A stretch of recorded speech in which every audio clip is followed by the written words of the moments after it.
Hello everyone, welcome back to our YouTube channel. This is English Classes by Preeti Ma'am. Hope you all are fine and doing well.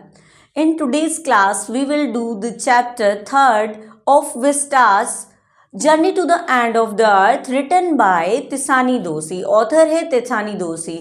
जो भी CBSE के student हैं और exam की preparation कर रहे हैं उनके लिए बहुत ही अच्छी रिवीजन है. सभी चीज़ें यहाँ मिलेंगी आपको, चाहे आपको समरी पढ़नी है, आपको थीम पढ़नी है, मैसेज जानना है या इम्पोर्टेंट क्वेश्चंस जानने हैं. Let's get started without any delay और वेस्टिंग टाइम. अगर आपने अभी तक चैनल को सब्सक्राइब नहीं किया है तो चैनल को सब्सक्राइब कर लें. अब पहले मैं आपको थोड़ा सा इंट्रो दूंगी चैप्टर का. क्या है ये चैप्टर?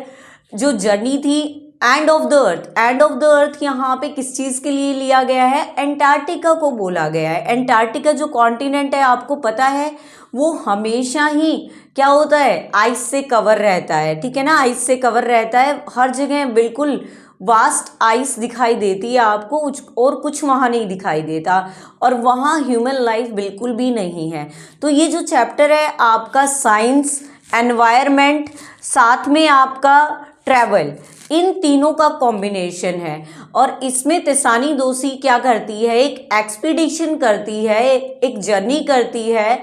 और क्या समझने के लिए? क्लाइमेट चेंज को समझने के लिए. ठीक है, तो इस चैप्टर में और क्या क्या है वो अपने साथ किसको लेके जाती है? हाई स्कूल के स्टूडेंट्स को लेके जाती है. नियर अबाउट 30 स्टूडेंट्स होते हैं.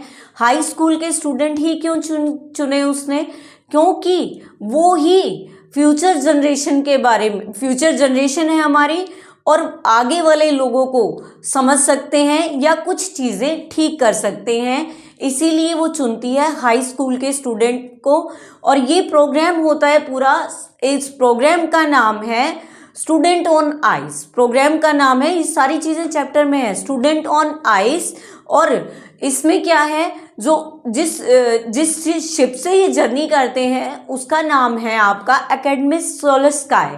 ठीक है, ये उस शिप का नाम है. नियर अबाउट 100 जो आवर्स हैं उनको लग जाते हैं. कभी वो ट्रैवल करते हैं शिप से, कभी ट्रैवल करते हैं, एयर ट्रैवल करते हैं, अलग अलग तरीके की जो जर्नी करके और वहाँ पहुँचते हैं. और जब वहाँ पहुँचते हैं, अपना फर्स्ट स्टेप जब ऑथर रखती है वहाँ पे, तो उसको क्या दिखाई देता है? हर जगह वाइट ही वाइट एक्सपेंस नज़र आता है, हर जगह बर्फ़ ही बर्फ़ है, और ह्यूमन का तो नामो निशान नहीं है, और वेजिटेशन बिल्कुल भी नहीं है.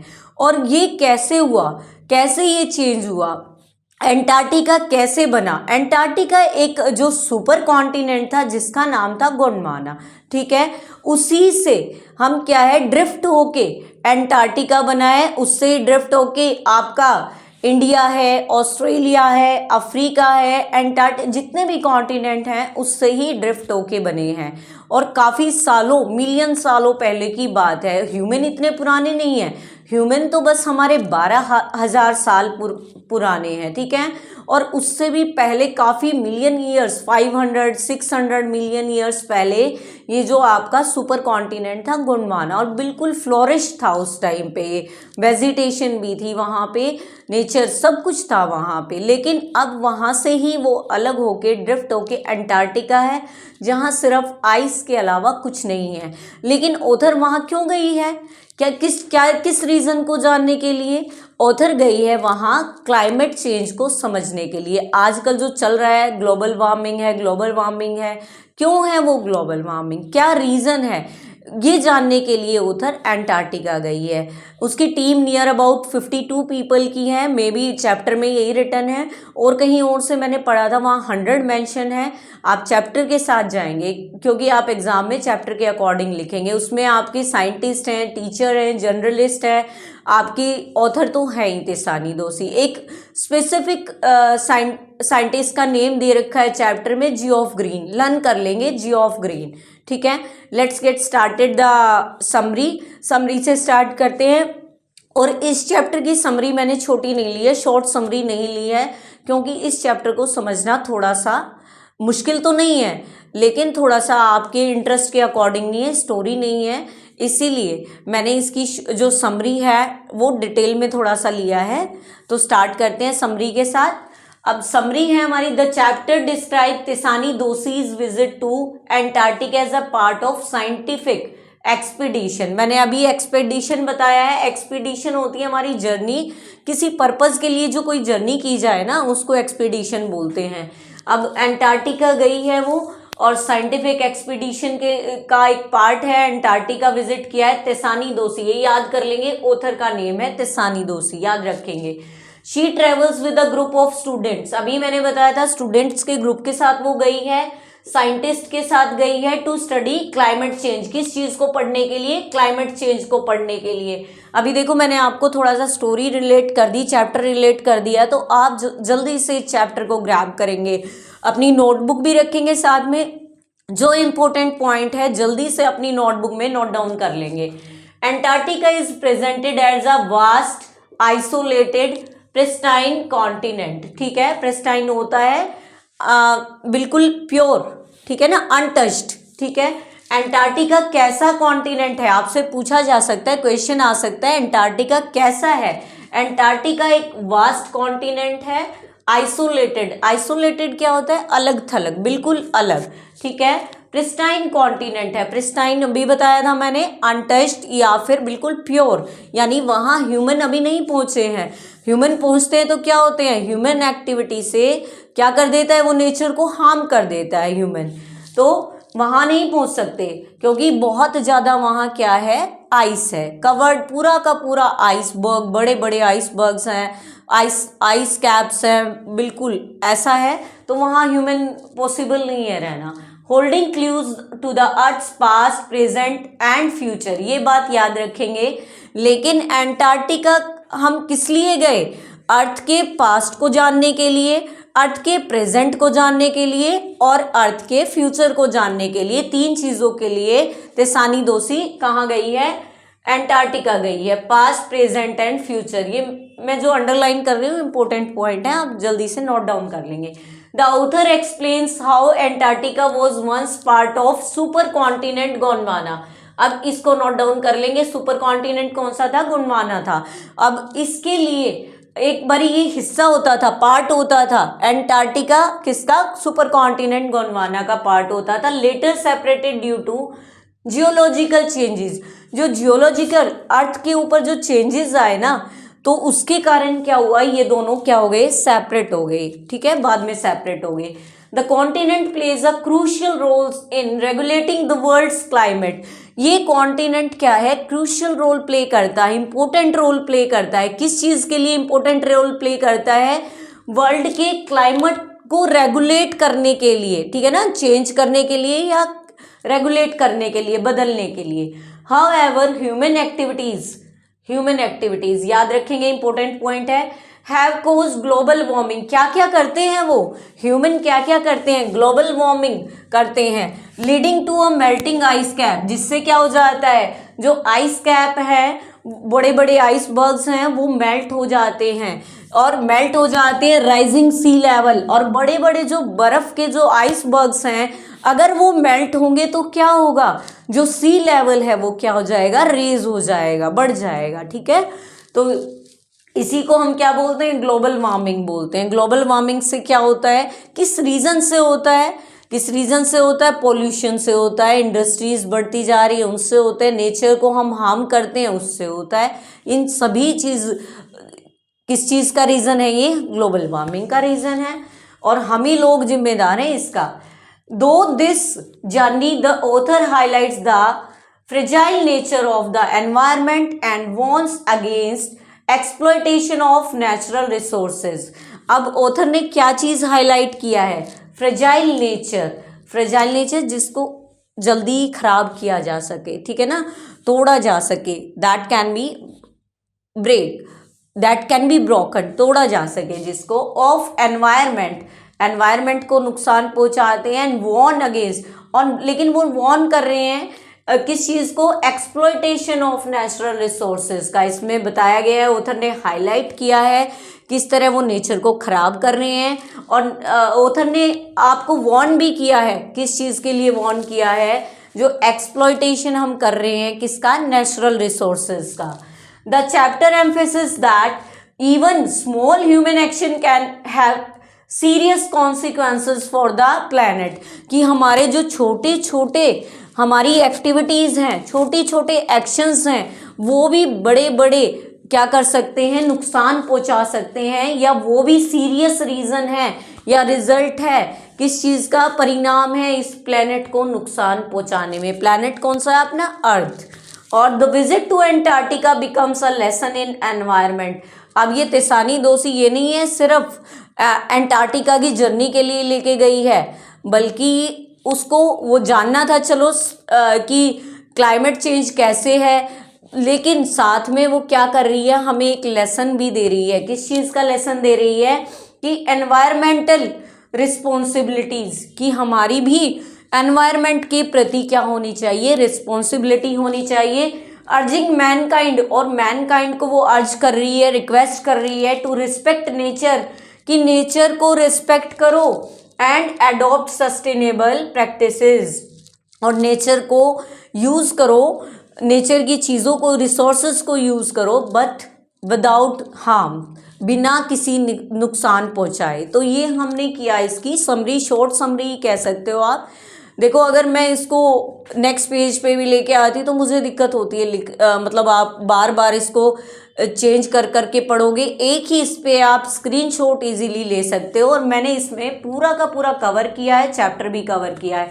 अब हम बात करते हैं सेंट्रल आइडिया या थीम कह सकते हैं, जो कि चैप्टर की बहुत ही इम्पोर्टेंट पार्ट होता है। साथ में ये चैप्टर हमें क्या मैसेज दे रहा है वो भी हम पढ़ेंगे। अब हम पढ़ते हैं सेंट्रल आइडिया या थीम। देखो चैप्टर थोड़ा सा आपको हो सकता है अनइंटरेस्टिंग लगे, बोरिंग लगे, मोनोटोनस लगे, लेकिन फिर भी आपको पढ़ना तो है एग्जाम के लिए, तो there is no another option, ठीक है ना, कोई दूसरा ऑप्शन नहीं है, तो आप पढ़ेंगे ही। अब हम सेंट्रल आइडिया और थीम पे आ जाते हैं।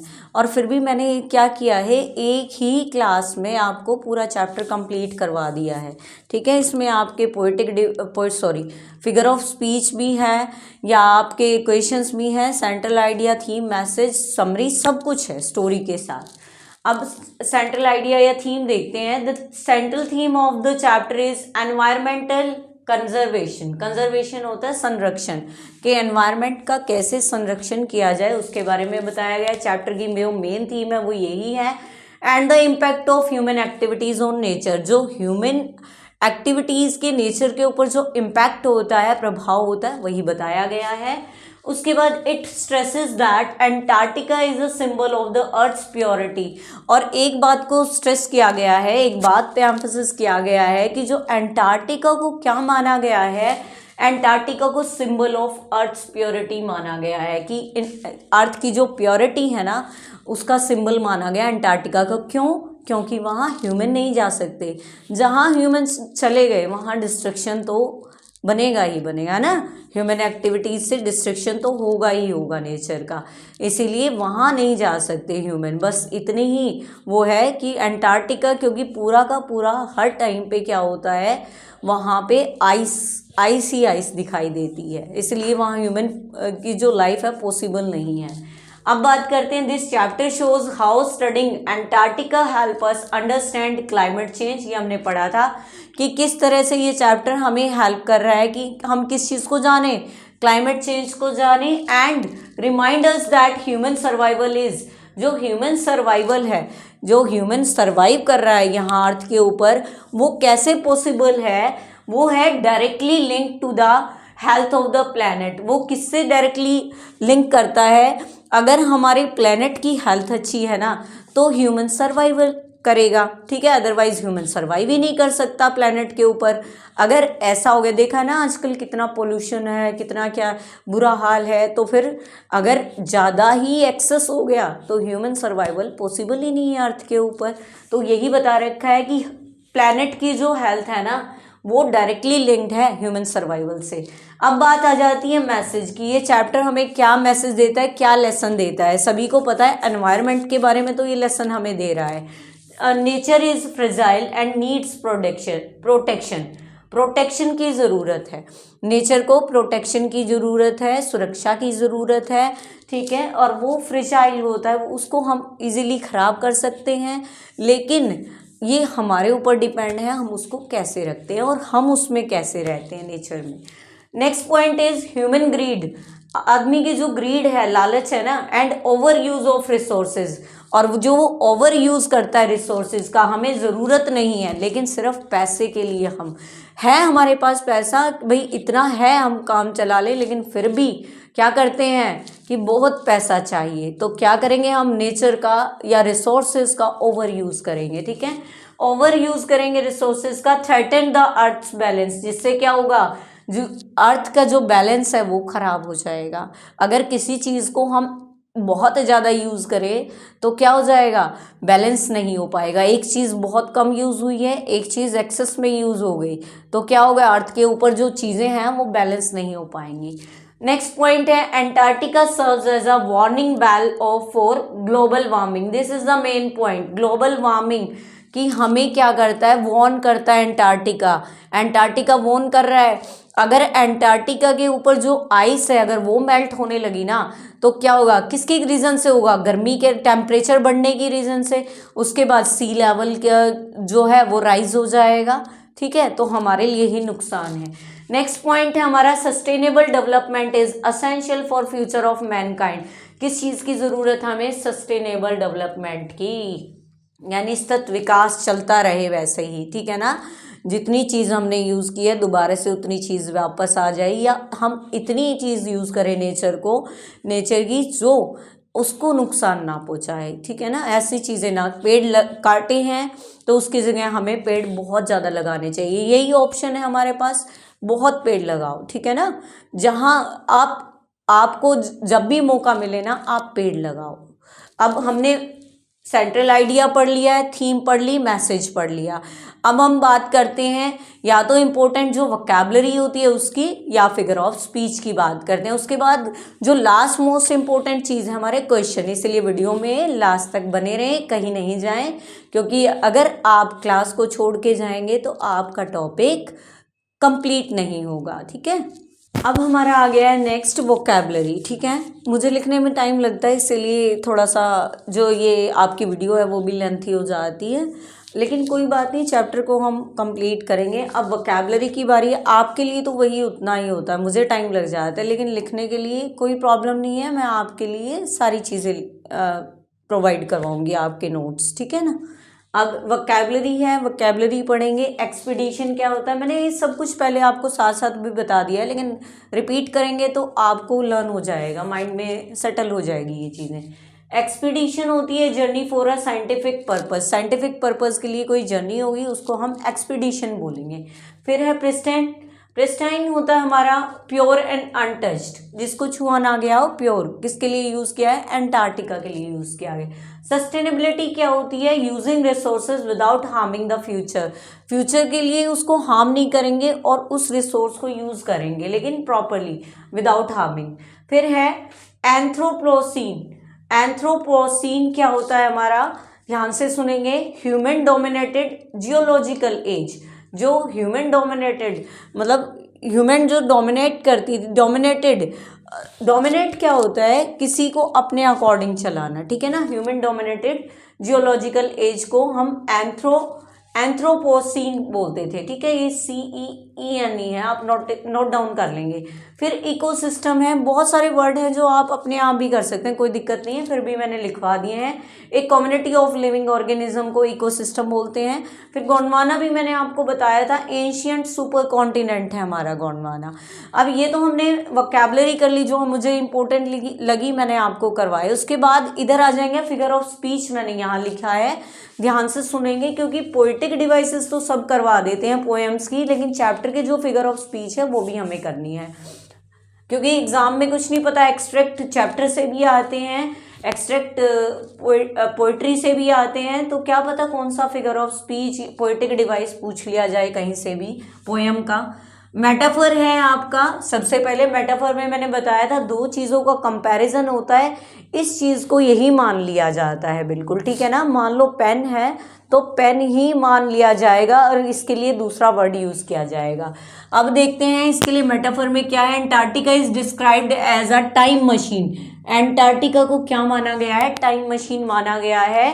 कैसे माना गया है, helping us understand earth's past, किस चीज़ के लिए हेल्प कर रहा है हमें, क्योंकि वो अर्थ के पास्ट के बारे में बताने में वो हमें हेल्प कर रहा है, इसीलिए इसको टाइम मशीन मान लिया गया है। किसको? एंटार्क्टिका को। तो ये हमारा मेटाफर हो गया first. Second is personification. Personification होता है हमारा मानवीयकरण अलंकार। पर्सोनिफिकेशन में क्या होता है, किसी ऑब्जेक्ट को, नॉन लिविंग ऑब्जेक्ट है या फिर आपकी कोई ऑब्जेक्ट ऐसा है, जैसे आप एनिमल भी हो सकता है, उसको बिल्कुल ह्यूमन की तरह ट्रीट करना इज कॉल्ड पर्सोनिफिकेशन। अब हम कहते हैं nature is shown as reacting to human action. Nature को दिखाया गया है वो रिएक्ट कर रही है ह्यूमन एक्टिविटीज़ पे। करेगी नेचर तो रिएक्ट भाई। ह्यूमन अगर उसको नुकसान पहुंचाएगा तो नेचर भी उसको नुकसान पहुंचाएगी। तो नेचर को बिल्कुल ह्यूमन की तरह, अगर एक आदमी दूसरे के साथ लड़ता है तो दूसरा भी उसके साथ लड़ता है, ऐसे ही नेचर को दिखाया गया है, यानी पर्सोनिफिकेशन इसमें है। नेक्स्ट हमारा है सिम्बोलिज्म। जैसे कि नाम से ही पता है किस चीज़ का सिंबल क्या है। यहाँ पे है एंटार्क्टिका सिंबलाइजेस प्योरिटी। क्या सिंबल दिखा रही है? प्योरिटी बताया गया है एंटार्क्टिका के लिए वर्ड। आइसोलेशन, एनवायरमेंटल बैलेंस, ठीक है, ये 3 वर्ड याद करेंगे। ये सिंबल दिखा रही है वो। Antarctica symbolizes purity, isolation, environmental balance. और लास्ट हमारा जो फिगर ऑफ स्पीच है वो इमेजरी है। इमेजरी में क्या होता है, कोई भी पिक्चर का जो विविड डिस्क्रिप्शन है, पूरा क्लियर डिस्क्रिप्शन। अगर हम किसी चीज़ की बात कर रहे हैं ना, मैं जलेबी खा रही हूँ, ठीक है ना, ऐसा लगेगा तुम्हें कि मुंह में पानी आ जाएगा। तुम भी गरम गरम जलेबी ठंड में खाओगे, या गुलाब जामुन खाओगे, स्वीट कोई भी, या जो तुम्हारा फेवरेट कोई चीज़ है, आपको अगर कोई खाता हुआ दिखाई दे जाए ना, तो आप बिल्कुल अपनी आंखों के सामने उसे इमेजिनेशन कर लोगे। तो यही होता है इमेजरी। इमेजरी में क्या बताया गया है? Vivid description of icebergs. अगर हम आइसबर्ग्स की बात करें, ग्लेशियर्स की बात कर रहे हैं, फ्रोजन लैंडस्केप की बात करें, जो क्या क्रिएट करता है? स्ट्रॉन्ग विजुअल इमेजेस क्रिएट करता है। अगर हम उनकी बात करते हैं ना, तो ऐसा लगेगा हाँ हम वही हैं, या हमारे सामने ये चीज़ें हैं, विजुअलाइज हो रही हैं ये चीज़ें। तो ये हमारा क्या होता है? इमेजरी होता है। तो बस हमारा लास्ट मोस्ट इंपॉर्टेंट पार्ट जो रह गया है वो क्वेश्चंस का रह गया है। वीडियो में लास्ट तक बने रहे। नेक्स्ट हम देखते हैं एक्सपेक्टेड क्वेश्चंस की बात करते हैं। अब expected question, why is Antarctica called a time machine. Time machine उसको क्यों बोला गया है? क्योंकि उससे ही हम क्या जान सकते थे? अर्थ का पास्ट जान सकते थे, प्रेजेंट और फ्यूचर जान सकते थे, ठीक है ना। टाइम मशीन बोलते हैं ना, पास्ट में चला जाता है। एक चैप्टर और भी है आपका टाइम मशीन से रिलेटेड, आपका चैप्टर है द थर्ड लेवल, ठीक है ना, वो भी पास्ट में चला जाता है। चार्ली जो करेक्टर है, ठीक है। सेकंड क्वेश्चन हमारा है व्हाट इज गोंडवाना। गोंडवाना मैंने आपको बताया था सुपर कॉन्टिनेंट था। नियर अबाउट 650-100 मिलियन ईयर्स पहले की बात है। बिल्कुल फ्लोरिश आपका एक सुपर कॉन्टिनेंट था। उससे फिर कैसे अलग अलग कॉन्टिनेंट ड्रिफ्ट हुए, ठीक है, उसमें मेंशन कर रखा है चैप्टर में, यू विल रीड। और how does Antarctica affect the global climate, या ग्लोबल वार्मिंग भी कर सकते हैं कि भाई ग्लोबल वार्मिंग का कारण क्या है, एंटार्क्टिका कैसे है, और यहाँ पे ग्लोबल क्लाइमेट को अफेक्ट कैसे करता है एंटार्क्टिका। वही बताया था मैंने, अगर आइस कैप मेल्ट हो गए या और हो गए तो सी का जो आपका लेवल है वो राइज हो जाएगा। और किसके कारण होगा? ज़्यादा टेम्परेचर के कारण होता है, आइस मेल्ट हो जाए, आइस कैप्स मेल्ट हो जाए। नेक्स्ट है what human activities are responsible. ये मैंने बता दिया था, क्लाइमेट चेंज में ह्यूमन एक्टिविटीज़ क्या क्या रिस्पॉन्सिबल है। बहुत ज़्यादा इंडस्ट्रीज, पॉल्यूशन, ठीक है, इस तरह की जो ह्यूमन एक्टिविटीज़ है, ट्रीज़ को कट किया जा रहा है, ठीक, अपने फ़ायदे के लिए, ये सारी चीज़ें एक्टिविटीज़ हैं जो रिस्पॉन्सिबल हैं क्लाइमेट चेंज में। नेक्स्ट है describe the author's journey to the Antarctica and its significance. जब ये क्वेश्चन आ गया ना मेरे माइंड में, उसके बाद मैंने सारे क्वेश्चन लिखना बंद कर दिए, क्योंकि यही एक इम्पोर्टेंट क्वेश्चन है। पूरा चैप्टर इसी क्वेश्चन से रिलेटेड है। अगर आपको ये क्वेश्चन आ गया ना, तो आप कोई भी क्वेश्चन का आंसर लिख सकते हैं। क्या बताया है? ऑथर की जर्नी को डिस्क्राइब करना है, ठीक है, कैसे कैसे ऑथर गई वहाँ पे एंटार्क्टिका पे। फर्स्ट जब उसने स्टैप रखा तो उसको क्या दिखाई दिया? वास्ट, बिल्कुल वाइट लैंडस्केप दिखाई दिया, ठीक है ना, आइसबर्ग्स, ग्लेशियर्स, सब ऐसी चीज़ें दिखाई दी। तो ये आप कर सकते हो। एंड इट्स सिग्निफिकेंस, और उसकी क्या इंपॉर्टेंस थी, क्या जाना उसने, क्या जाना? ग्लोबल वार्मिंग के बारे में जाना, या अर्थ के पास्ट के बारे में जाना। नेक्स्ट है वैल्यू बेस्ड क्वेश्चन मैंने डाल दिया विद आंसर, ध्यान से सुनेंगे ये।